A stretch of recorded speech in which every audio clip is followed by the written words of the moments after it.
Hi, everyone, and welcome back to Alma Live. I am so excited to continue our conversation on emotional resilience, and I'm super excited to have Finn James with us. Hi, Finn, how are you?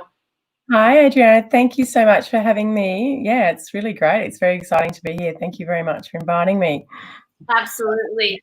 Now, Finn, where are you joining us from? I'm in Denmark, Western Australia, so not the country. I'm in Australia, sort of bottom left-hand corner. That's the easiest way to sort of describe where I live. The next stop's Antarctica. So yeah, pretty. It's a beautiful part of the world here. Yeah, it's beautiful. Amazing. Now, Yeah. I know that you are a freedom alchemist, and I would love if you'd share in your own words a little bit about, the work that you do and what it means to you. Okay, so I've trained in many things like energy sort of work, healing. I trained last year as an intuitive guide, and I've sort of put it all together under the title of Freedom Alchemist. It's like I work with women in the transformational process, to own their own freedom alchemist, to be a better version of themselves, be the best version of themselves, and clear the fear. And then on the other side of that is sort of the freedom and to do what they're supposed to be doing in this life. So that's really my passion and my purpose, which I love so much. Yeah. I love that. And, I've shared with you, before we went live, getting to know you through this process, because you've been a contributor in Phoenix, and reading your chapter, it's like, I just keep telling myself, like, oh my gosh, Finn just takes everything in stride. There's always at least one author that I'm like, okay, I could totally hang out with them. And that's what I thought of you from the get-go, right? And so when we talk about this concept of emotional resilience, I mean, I feel like you're one of these people who make it look really easy, And I think part of it is because of your attitude. I always say, when we're writing chapters, when we're getting to know each other in the group, when we're doing all of this, that's one thing. But when the book comes out and things launch, that's when you really figure out who people are, right? That's when you really figure out their personality. And oh my gosh, like during our launch, it was the craziest, right? During Phoenix, we lost electricity. I couldn't even communicate with anyone. And I was going, oh my goodness. And here you are, when I get back into the group, you're just like, oh, this is awesome. I'm celebrating. So that's right. I love your take on it. And so what's your personal definition of emotional resilience? Oh, well, that's been a lifelong journey for me, because it's not something that obviously we're born with. It's literally like you have to, like for me, it was like I chose to sort of go out and meet my life lessons, and I wasn't going to wait for them to come to me. I used to suffer really badly when I was younger from anxiety, and I was very shy as a child and stuff. So it was like I sort of made that decision in my own mind to step way out of my comfort zone and just keep going. Like, it's like the furthest you could think, oh, let's just go right over there, and then look back and go, oh yeah, I did that. I mean, if you never really sort of have a go at something, or it's that resistance that sort of, like, I worked out that my brain used to get confused with fear, anxiety, and excitement. It was like, this actually excites me, but I'm sort of like a bit confused. And I really like to go and try new things, and I love to travel. And I found that when I was traveling, I had to be in the moment, and I had to be present, and I could not ring my mum and dad and go, please help me. So you had to be self-reliant, and you had to learn that resilience, and sort of be really your self-esteem, like, had to be really strong to like roll with it. Like, you just had to sort of be able to pivot and go, I can't control the outcome here. I'm just going to accept, move on, try something different, and just keep going, and sort of creating that positive mindset, which I've really worked on over over the years. So apart from, I'm just trying to think of an example of like I went and worked on when I was in Broome, when I was 30, I went and worked at a healing center for a couple of years, and I was like, oh, I don't think I could do this. This is really crazy. And I was like, oh no, I'll just drop myself straight in it, and just, people would come in and they'd be like, please fix me or heal me or whatever. And I was like, I'd be like sending them energy, and I'd be hitting a brick wall, and I'm going, well, this is not working for me. How about you take ownership of your own stuff, and I'll just hold the container for you. And then they shifted stuff like immediately. It was amazing. Just that sort of shift in mindset of, yes, you're safe. Let's move through this. And just the veil would just get thinner and thinner. And that's how I sort of approach my life myself. I'm not afraid of fear. I really love and embrace it. It's like a friend, it's quite crazy, but I love it so much. Yeah. So my best friend.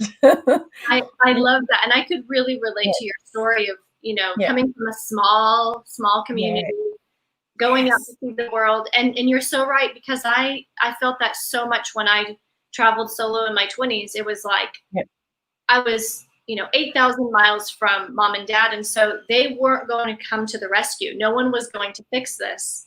And so it was like you said, you get really good at figuring this out and trusting yourself, realizing I can figure it out if I'm willing to experiment and look at it differently.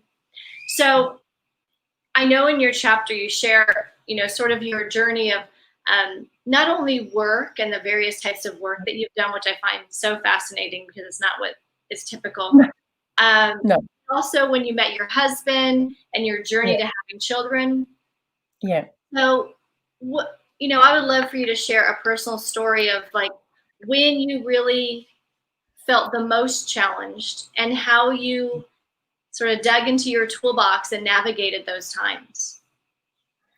Yeah, that was an interesting journey. It was, and something I didn't know I was actually going to write about. It just sort of, that bit came out and it sort of jumped straight into the front. And I was like, okay, I'll just write about this.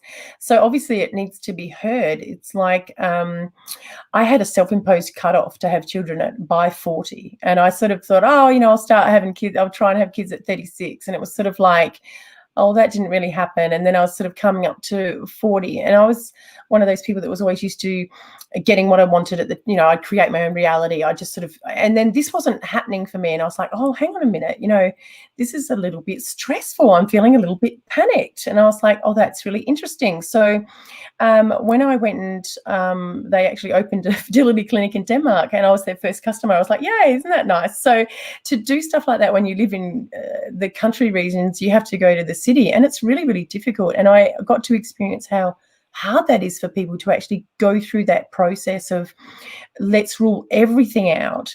And so I've been poked and prodded and I've had dye put in me and I was like, what? And then they just say, oh, I'm sorry, you've got unexplained infertility, you have to go in for surgery. So all through that time, you're like, yes, I've cried buckets of tears. Yes, I've gone, oh my God, I may never be a mother. And it's that process taught me to let go of the control of the outcomes and just being in total surrender and just going with the flow and not sort of having any expectations, just going, we'll see what happens. But I always sort of kept the absolute faith that I always saw my two children. And yeah, so the 3 months after I had sort of severe endometriosis, and 3 months after they'd sort of did the surgery, I fell pregnant with my daughter, who's now 5. She's just turned 5, and that was just on a clomid cycle, so I didn't have to experience what people go through with the IVF process, which must be really, really stressful. And then my son was just a miracle. He was just completely natural. I just, at 41 and 43, I was like, oh well, I may as well just have another one now. I can do this, I've got this. So that was a really interesting journey to know how dig you can really dig, like how deep you can dig, into that sort of I don't know, it's like that sort of primal instinct, isn't it, to really go there. Yeah, so that was an amazing journey. Yeah. I love how you talk about that surrender, because if anything has really poked at my love for control is having children, Yeah. right? Yeah. Because Absolutely. it's like, oh no, this is totally different than all the other things in your life that you said you wanted and you went after, because there's another human being here, right? Yeah. Who, Yeah. who knows when they want to be born, who has their own personality and all of this. So Yeah. I would love to hear how, after having children and motherhood, how this surrender and go with the flow and be with what is, how that's also played out for you. Yeah, well, that was like that just took me to a whole nother level. I just didn't think that I could go any deeper. I I'm always learning, and I'm like a lifelong learner. I prefer to learn by doing, and I'm not very good at sitting in a classroom and learning that way. So I had this sort of I made a deal with the universe, or whatever you want to call the universe, that when I met my husband, like, where is he? I'll do anything you want me to do. Just where is he? So that was my deal. And my deal was, I need to go and do this work, like actually go and show people how to be the best version of themselves, create that space where I am now in my accommodation. I have an accommodation business, so I want to add the women's retreats to it and sort of create that space that people can actually come and go through that process of really going into that deep, excavate that deep level of surrender. But I went and sort of had this epiphany. It's sort of like those subtle nudges, like, you have to go and it's your time now. We had a deal, and it was like, oh, okay.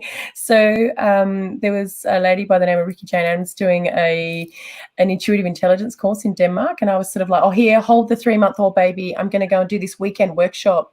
And my husband was like, what? And so I was like, off I went. And I was like, oh, this is exactly what I've been looking for. And I was like, so then they had the year-long intuitive intelligence training. Sort of like, I didn't do it the next year, but like the year after that, when my kids were a little bit older. So I did it last year. It's sort of like the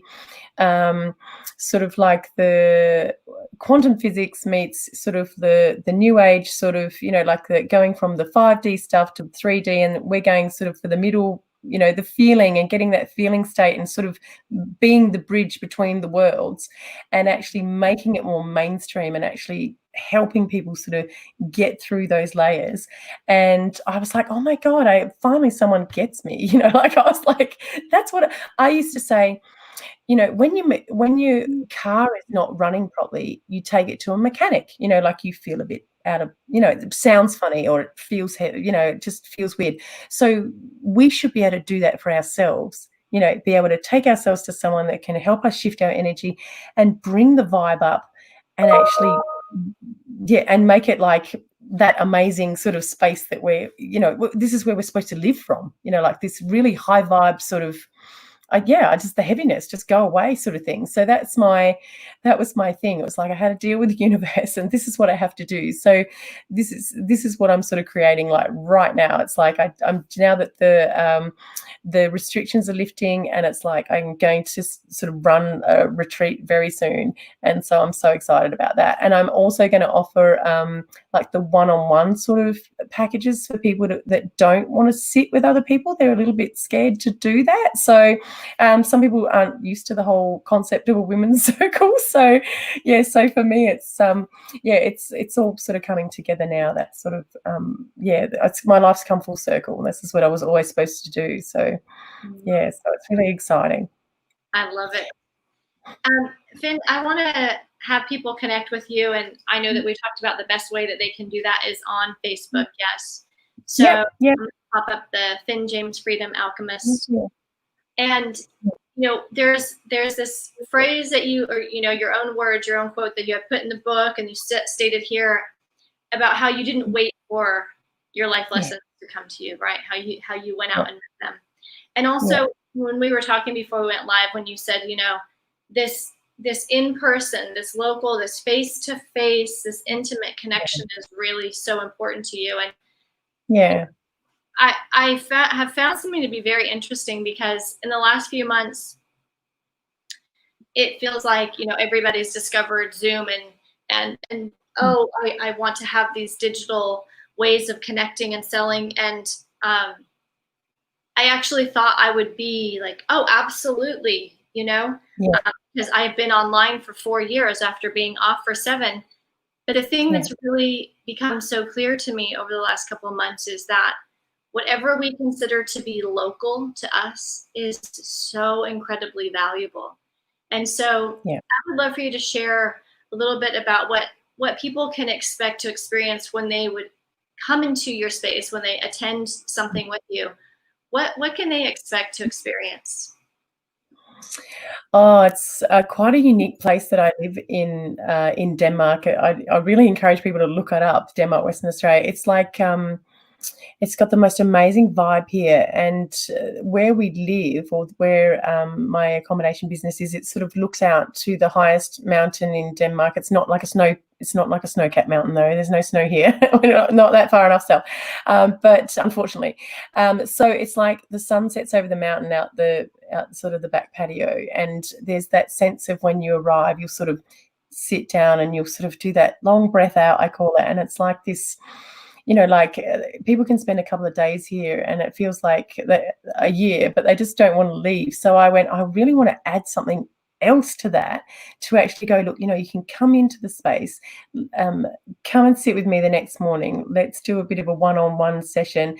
Go for a walk in nature to one of these beautiful beaches that we've got here, or climb Monkey Rock, which I love so much. It's the most beautiful panorama of the whole sort of ocean vista. It's amazing, and then have that time, the afternoon, to themselves, to actually do what they want to do, and then the next morning actually have like a full energy clearing, maybe a sound healing, because I love to work with song and voice and sound as well. It's a really big thing for me, and then just really sit with that. And then if they want to stay another night, they can, but then they can go back and join the real world at a higher level and meet it at that higher level, which I love so much, that people can change in just a weekend. Like I went on a women's retreat when I was 30, and my mind was completely blown, how you can shift so much stuff in 2 days. I was like, I just want to do this, and that's where that was born from. So I had no clue how I was going to do that, and I'm like 16 years later. I'm not telling you my age by chance, but but I finally came back to that, and I'm like, oh my God, this is the perfect place to do this. So, and I'm not taking away from, I know that there's no such thing as time and space. And yes, I still love to work with people online, but it's a beautiful thing to be able to be in person on a retreat. And I know that obviously people can't travel internationally at the moment, but hopefully the people in Australia can come and stay here and have that experience until everyone else can. So yeah. Absolutely. Exciting. Yeah. Thank you so much, Ben, for sharing your story in Phoenix, and for doing this work, for going on this journey, and for taking everything in stride. Honestly, I think having people like you in the world, it's just a great example of this is how you can flow with life. So thank you so much. Thank you for having me. It's been a pleasure speaking with you. Have a wonderful day. I want to invite everyone to connect with Finn and to check out her chapter in Phoenix. Until next time, big hugs from Mexico. I'll talk to you soon. Bye.